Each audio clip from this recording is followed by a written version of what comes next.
ভাইকে তছনছ করে ফেলাইছে। আমার 5 ভরি সোনা ছিল, ক্যাশ টাকা 3 লাখ টাকা ছিল ঘরের ভিতরে, 18 ভরির উপরে আছে আমার রূপা, কিচ্ছু নাই, সবকিছু লুটপাট করে আমার কাগজ চোপড় কম্বল। আসসালামু আলাইকুম রহমতুল্লাহ। প্রিয় দর্শক, ঈদের দিন ঈদের নামাজ পড়ে একজনের বাড়িতে প্রিয় দর্শক ফরিদপুর 3 নম্বর আসনের কানাইপুরের একটি এলাকায় প্রিয় দর্শক ছাত্রদলের নেতৃত্বে নব্য বিএনপির লোকজন যে তাণ্ডব চালিয়েছে, আপনারা যদি ভিডিও দেখেন মানে অবাক হয়ে যাবেন। মানুষের বাড়িতে এইভাবে হামলা করে নাকি? হামলা করেছে, ভাঙচুর করেছে, লুটপাট করে সবকিছু নিয়ে গেছে। প্রিয় দর্শক, এই বিএনপির লোকজন এই কাজগুলো করেছে। আপনারা স্ক্রিনে দেখতে পাচ্ছেন ফরিদপুরের এই নিউজ পোর্টালগুলো তারা নিউজ করেছে যে ছাত্রদলের নেতৃত্বে নব্য বিএনপির লোকজন এই কাজ ঘটিয়েছে। চলেন আমরা বিস্তারিত একটু ঘটনা দেখে আসি ভিডিওতে। এমন পারতেছে সবকিছু ভাইকে তছনছ করে ফেলাইছে। আমার 5 ভরি সোনা ছিল, ক্যাশ টাকা 3 লাখ টাকা ছিল ঘরের ভিতরে, 18 ভরির উপরে আছে আমার রূপা, কিচ্ছু নাই, সবকিছু লুটপাট করে আমার কাগজ চোপড় কম্বল, আমার ঘরের ভিতরে যত দামি দামি জিনিস ছিল সব ওরা মাথায় করে নিয়ে চলে গেছে। এটা আমার গুণে প্রকাশ করা যাবে না যে কত লক্ষ টাকা গেছে। ফ্রিজ হুন্ডা মুন্ডা, টিবল ওদিক দিয়ে মোটর, এইগুলো ফালি যা কিছু আছে। প্রিয় দর্শক, এই হামলা তীব্র নিন্দা এবং প্রতিবাদ জানাচ্ছি এবং প্রশাসনের দৃষ্টি আকর্ষণ করছি।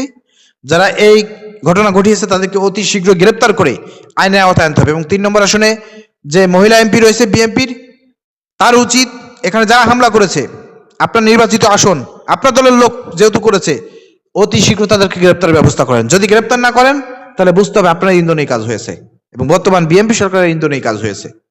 দেশবাসীকে সজাগ দৃষ্টি রাখার আহ্বান জানাবো এবং বলবো এটা হচ্ছে আপনাদের ভুলের খেসারত।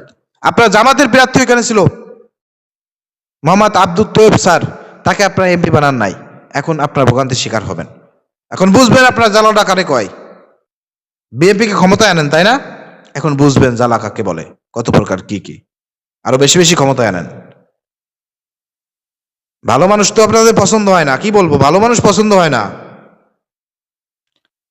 ঠিক আছে?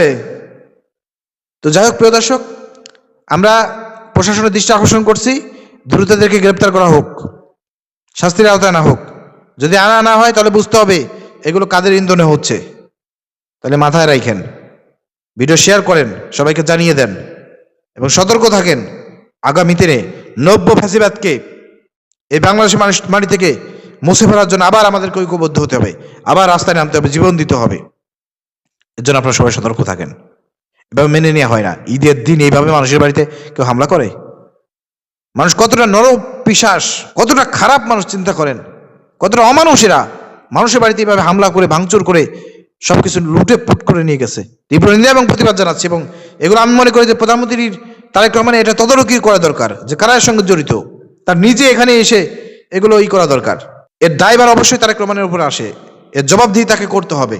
যদি ব্যবস্থা গ্রহণ করা না হয় তাহলে ভাববো যে বিএনপির ইন্ধনে এই কাজগুলো হচ্ছে এবং তারা ব্যবস্থা গ্রহণ করতেছে না। জনগণকে বলবো ঐক্যবদ্ধ হন। নব্য ফ্যাসিবাদকে উৎখাত করার জন্য আমাদেরকে ঐক্যবদ্ধ হতে হবে। এটা হচ্ছে লাস্ট মেসেজ।